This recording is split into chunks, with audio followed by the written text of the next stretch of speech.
Hello, good day sa inyo. Ito po inyong Kuya sa Patas, Attorney Mox. And pasensya na po, marami po tayong ginagawa na busy po tayo, no? Since last month pa tayo hindi nakapag-live. But anyway, tutuloy pa rin po natin yung ating live. Pasensya na po sa ating background. Huwag po kayong mag-alala. Ibabalik po natin sa default setting. Pero as of now, hindi ko mahanap yung aking file. Tuloy pa rin po natin ang ating topic. So, welcome na naman po sa ating new segment which is Under the Law, episode 37. So, i-clear lang po natin yung issue natin pero as much as I can, ay lahat po ng ating pag-uusapan ay kahit short, simple, ang importante is the substance, no, di ba? So, again, Under the Law, episode 37, welcome po sa ating segment. Okay, so una po natin pag-usapan, dalawa pong topic, Silverio versus Republic at saka Republic versus Kagandahan. This is talks about the right of the person to change his name and his gender or sex. Okay?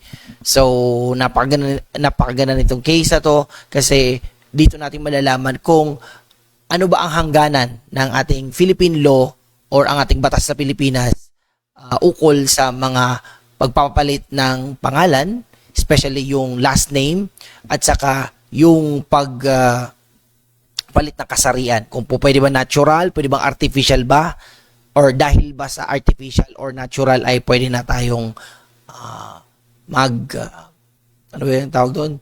Magpalit. Okay? Through the courts and as well as the civil registry. Okay? So, unahin po natin, no, yung question po natin, Silverio versus Republic. Again, this is October 22, 2007.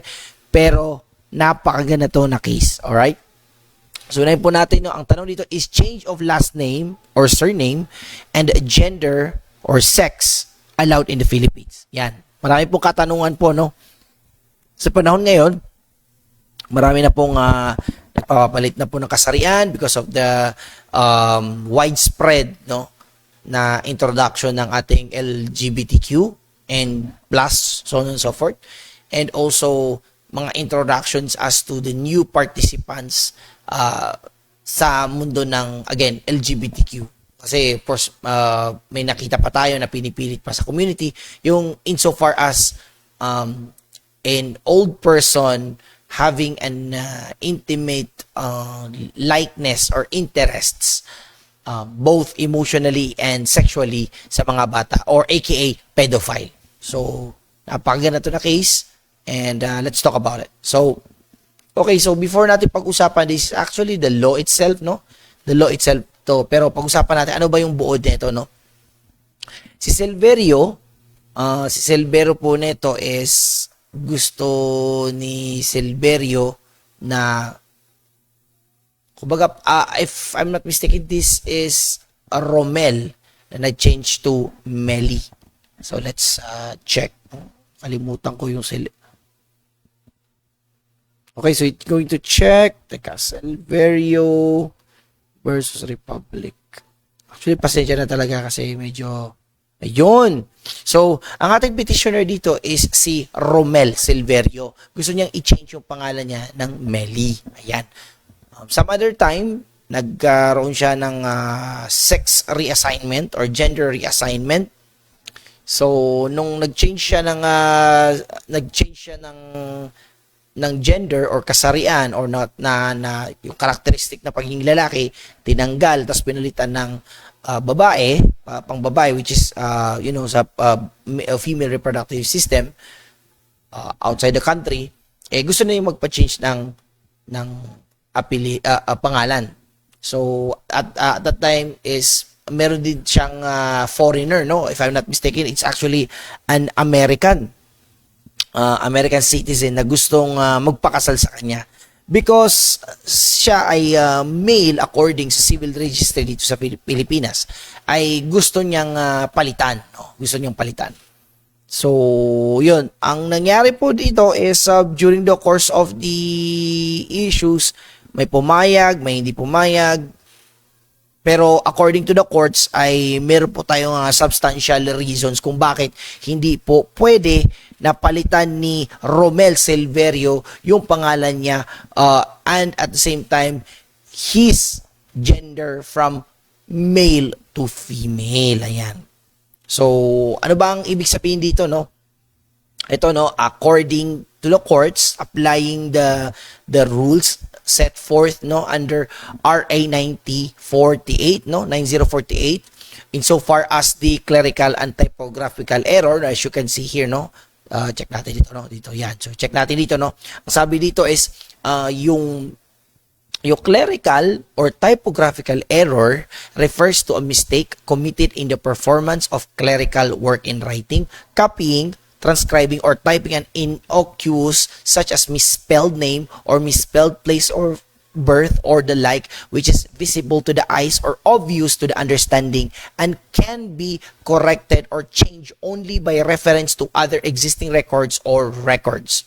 Provide, however, that no correction must involve in the change of nationality, age, status, or sex of the petitioner. So, before natin pag-usapan yung as you can see here, nakita yun. Yung dito, yung parang may pula, before natin pag-usapan yan, let's talk about yung una before that. No? Pag sinabi dito is, insofar as RA 9048 is concerned, yung pag-change ng mga gender or name ay limitado lang siya kung meron kang reference or ebidensya na meron kang existing records or records na kumbaga ito ay isang typographical error or clerical error. Let's say for example, yung isang person ay mula pagkabata, lalaki siya. Pero dahil daw sa typographical error or error sa certificate of live birth, ay instead na male ang nakalagay doon, female. So, kitang-kita naman sa tao na lalaki talaga siya, talagang purely, hindi siya natural, no? It's just like a human error doon, insofar as doon sa mga procedure or yung nag-type or anything that calls for clerical and typographical error. Now, sa second na sentence or last sentence, provide dito na walang corrections. However, sabi niya, no, or provided, however, that no correction must involve in the change of nationality, age, status, or sex of the petitioner. Bakit kailangan to? Hindi po basta-basta na ang isang tao ay pwede niyang palitan ng kanyang nationality, yung age, status, at saka sex. Kasi very crucial yan. Very important yan. And very sensitive. It's a sensitive information na kung yan ay mapapalitan, ay maraming maaapektuhan. Let's say for example, the change of nationality. Pag change of nationality, pag pinalitan mo yan ng nationality ng Filipino to a foreigner, of course, kumbaga masasagi yung karapatan ng isang Pilipino na naging foreigner, no? Bakit? Of course, meron tayong mga rules set dito sa Pilipinas na kung ikaw ay hindi taga rito or yung nationality mo hindi Pilipino, hindi ka pwedeng kumuha ng lupa, no? And also other laws, no, na kailangan mong i-maintain as a Filipino. So, regards naman sa age naman, commonly speaking naman dito, no, para matansya naman dito kung ikaw you are of legal age or not. So, ang dami din impact, malaking impact yung ating age na papalitan natin kasi masasagi yung mga minority compliance, yung insofar as yung minority is concerned, both criminally, administratively, at saka civil, no? Lalo na example sa marriage na kailangan ng maliban dun sa consent is kailangan of legal age din siya. Then also, maapektuhan din, no? Of course, kung madaling mapalitan yung age insofar as yung criminal laws here in the Philippines, no? Kasi may minor tayo at saka may adult tayo. Very crucial din. So, kaya sinabi dito, no correction must involve the change of nationality and age. Yung status naman regarding naman sa marriage sa single, iba din niya. At saka sex of the petitioner, lalaki at saka babae. Bakit? Kasi pag yung pinalitan mo yan, na madali yung mapalitan, is maraming masasagit, especially yung family code, no? Kasi sa family code, which is mamaya pag-uusapan po natin, is yung family code is more on a union between a man and a woman. So kung madali lang mapalitan yung gender or sex ng isang petitioners, napakadali pong mas malaking impact niya sa iba't ibang larangan ng batas sa Pilipinas. So, sabi nila Silverio sa Republic daw, RA 9048 or 9048, yung isa sa mga pinaglalaban natin petitioner ay hindi po valid kasi para lang daw po sa typographical error. Ayan. So, eto no, sabi din according to Attorney Ali Akbar Jumrani, masasagi din na napaka-importante dito pag-usapan yung marriage no under Article 1 of the Family Code of the Philippines. Bakit? Ang gustong ilakad ni Romel Silverio is mapalitan hindi lang kanyang pangalan from Romel to Meli, but also to change his gender from male to female para pumasok yung para maka-avail po siya at makapasok po siya dito sa Family Code Article 1, which is marriage. Kasi hindi pwedeng ikasal sa Pilipinas ang magkaparehas na kasarian. Okay? So, hindi pwede yung male to male, hindi pwede yung female to female. So, kailangan marriage, no? Tell nyo, if you can see here, marriage of Article 1 is a special contract of permanent union between man and woman. Period. Unlike sa US, no, kasi if you can read the marriage in the United States of America, nakasulat doon is parang special contract, permanent union between persons.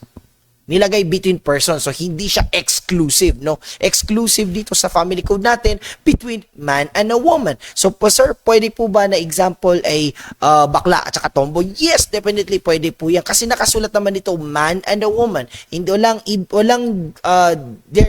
there's no distinction if a person na example bakla or a gay na pakasalan niya yung tomboy kasi pasok din naman yung bakla as a man and naturally na man at saka tomboy which is naturally a woman. So yun yung isa sa pinag-uusapan na gustong lakarin, gustong makapasok ni Romel, no? Romel kasi of course meron siyang kasama, no, mahal sa buhay, which is an American citizens. So itong gusto niya ipasok. However, in the Philippines, there is no law that allows a marriage between a man and a woman to a man. And there is also no law na nagsasabi na pwede silang ikasal upon sex reassignment. Yan. So, yun yung parang pinaka-major issue dito, no. So, ano bang pwedeng mangyari doon? Wala tayong magagawa, no. As cited by Attorney Ali Akbar Jumrani, is very important to also to look into na kung gusto nilang palitan dito, mapapalitan na to, no? If mapalitan to, itong issue dito na marriage a special contract permanent union between man and a woman, kahit walang sex reassignment, pwede nang magkaroon ng man-to-man or same-sex marriage, no? Or women-to-women. Alright, so yun ang issue dito. So, ano bang nangyari? So, walang nagawa si Romel Silverio na gawin yung kanyang as to the sex, no? Kasi pinaka main issue dito is his sex or gender modification or gusto niya ipalitan ang kanyang kasarian sa local civil registry para ma-declare talaga siya na siya ay babae.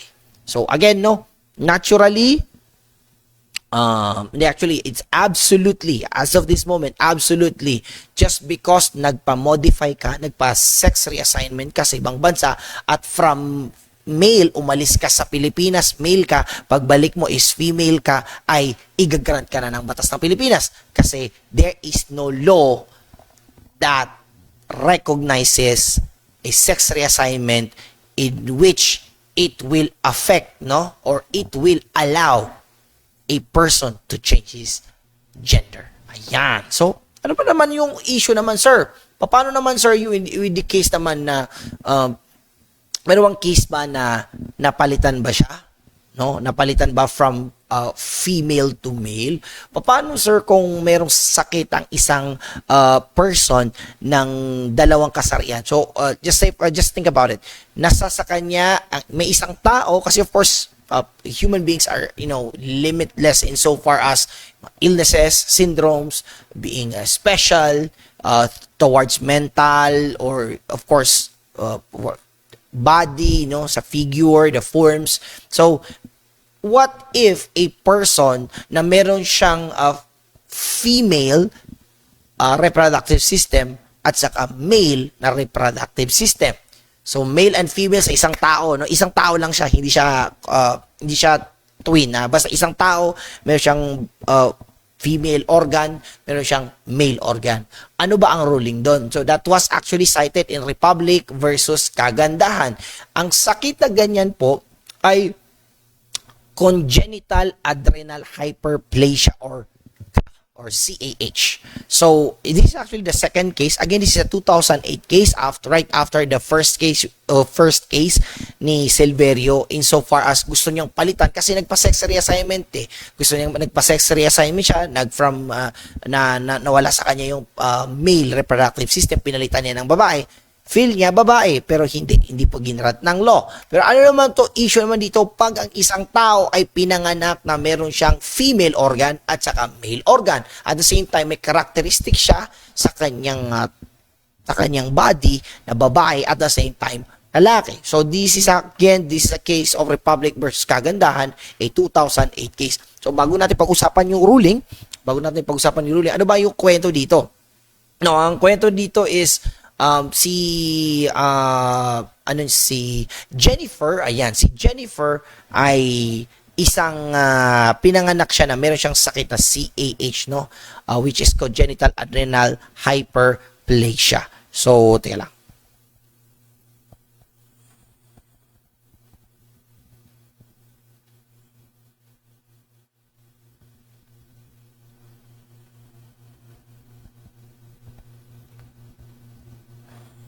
So, yung kanya, ang pangalan niya is gusto niyang, teka, I'm actually looking at right now. Yun. Gusto niyang palitan at, yun. So, this is actually a person, a petitioner's name, before or prior to the decision of this case is, pangalan si Jennifer Kagandahan. Ayan. So, ang issue sa kanya, pinanganak siya na meron siyang female organ, reproductive organ, so to speak, and also male reproductive organ. So paglaki niya is yung kanyang female characteristic bumababa at saka yung pagiging male characteristic niya tumataas. For example, yung kumbaga, di ba sa mga lalaki meron tayong mga Adam's apple, tapos yung boses natin is lumalalim na siya. So pinagpa-check siya sa isang doktor, no? Doctors dito by Dr. From under the name Dr. Michael Sionzon of Department of Psychiatry ng UP Philippine General Hospital, no? Accordingly, no, na napatunayan na meron siyang CAH. Pero during the time na meron siyang CAH or congenital adrenal hyperplasia ay parang mas lumalaki, no, lumalawak yung kanyang pagiging pagkalalaki instead na magiging babae siya, no. So ano ba bang sabi po ng Supreme Court, no? So of course, anong sabi ng Supreme Court, no? Sabi niya ito dito, no, we are of the view that where the person is biologically or naturally intersex, the determining factor in his gender classification would be what the individual, like the respondent, having reached the age of majority, with good reason thinks of his or her sex. Respondent here thinks of himself as a male, and considering that his body produces high levels of hormones or androgen, there is a preponderant biological support for considering him as being male. Sexual development in cases of intersex persons makes the gender classification at birth inconclusive. It is at maturity that the gender of such person respondent is fixed. Now, before natin pag-usapan to, no, of course, meron tayong issue insofar as mga laws binabanggit na ang kasarian or gender ng isang tao ay nag-identify at nagpapa-recognize at nagbibigay ng acknowledgement kung ano ang magiging gender niya. Okay, as cited in the before the case, no, yung case ni Silverio, no, pinanganak siya na meron siyang male organ. That's it. So, conclusive from that recognition or incident, Silverio in our previous case is considered natural born male person. Okay. So in this case naman po si Jennifer Kagandahan, pinanganak siyang dalawa ang kanyang reproductive organs. So, paano ma-identify niya? As cited dito sa decision ng ating Supreme Court, inconclusive. Ayan naman. So, during the course na tumatanda na siya, at umaabot na siya ng majority or legal age, ay doon nalalaman kung saan mas mabigat. No, as you can see, nakita naman nung papunta na nung tumatanda na si Jennifer Kagandahan, ay mas lumalaki yung pagiging lalaki niya. Lahat ng perspective at saka changes ng male mas dominant kaysa babae. Nawawalan kumbaga yung characteristic ng pagkababae. In this way, although pinanganak man siya na inconclusive, it shows na substantially correct naman yung sinabi ni Jennifer na siya ay natural born na lalaki. So, of course, as you can see, very, very important, intersex. So, that being said, ang ating conclusion dito is that kung ang pinanganak ang isang tao na dalawa ang kanyang kasarian or dalawa ang kanyang reproductive organ, magdedepende siya at the majority of age. So, pwede pang palitan doon. Now, insofar as sex reassignment is concerned, bawal po ang magpalit po ng ating gender. So, I hope na malaking tulong po yung binigay ko sa inyo. Again, this is under the law, episode 37, and hopefully nag-enjoy po kayo. Thank you so much, and kita-kits po tayo sa next po natin na live. Maraming salamat. Ito po ang inyong kuya sa batas po. Isasabi sa inyo na mahalin nyo ang inyong asawa dahil sila po ang tunay na batas. Bye-bye!